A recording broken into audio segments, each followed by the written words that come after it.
বলো। দোকানের মালিক কে দাদা? আপনি কিছু কথা বলবো কি আপনাকে? বলো। আমি অনেক আশা নিয়ে এসেছি আপনার কাছে। আমি অনেক গরিব দাদা, আমার ছোটবেলাতে বাবা মা কেউ নেই। আপনার কাছে কিছু সাহায্যের আশা এসেছি দাদা। কেমন সাহায্য? আমার বন্ধু বান্ধব সবাই জামা কাপড় কিনেছে পুজোতে দাদা, আমি কিছু কিনতে পারিনি। আমার যেহেতু বাবা মা কেউ নেই, তো যার কারণে আমি কিছু কিনতে পারিনি দাদা। কিছু সাহায্য করলে আমার খুব উপকার হয়, তাহলে 8-10টা ছেলের মতন আমি কিছু পরে ঘুরতে পারি পুজোতে। আপনার বাড়ি কোথায়? আমার বাড়ি দাদা 10 মাইল। এখান থেকে অনেক দূর দাদা, তোমাদের জয়নগর স্টেশন থেকে নামখানায় নামতে হয়, ওখান থেকে আবার 5 কিলোমিটার। সেখান থেকে দাদা আমি খালি পায়ে হেঁটে হেঁটে আপনার কাছে এসেছি শুধুমাত্র কিছু সাহায্যের আশায়।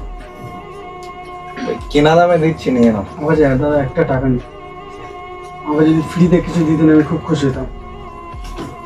একটা শার্ট আর একটা প্যান্ট যদি দিতে আমি অনেক খুশি হতাম দাদা।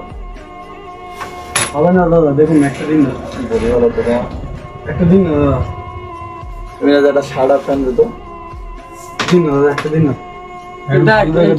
ঠিক আছে, দিদা একটা। হ্যাঁ, এটা ঠিক এটা আছে। নিবে ভাই, তুই সত্যি মানুষ। প্যান্টটাও নে। তুই ভাই সত্যি মানুষ কি? মার্কেট মই তোর এত খোঁজাখুঁজি, তুই তো গাড়ি তেল মারলি, তো চাবিটা দে, তোর গাড়িটা কোথা? কার গাড়ি আর তেল মেরাজ কে? কি ব্যাপার? ये फंस गया सीएम। কেন আমার বন্ধুর গাড়ি।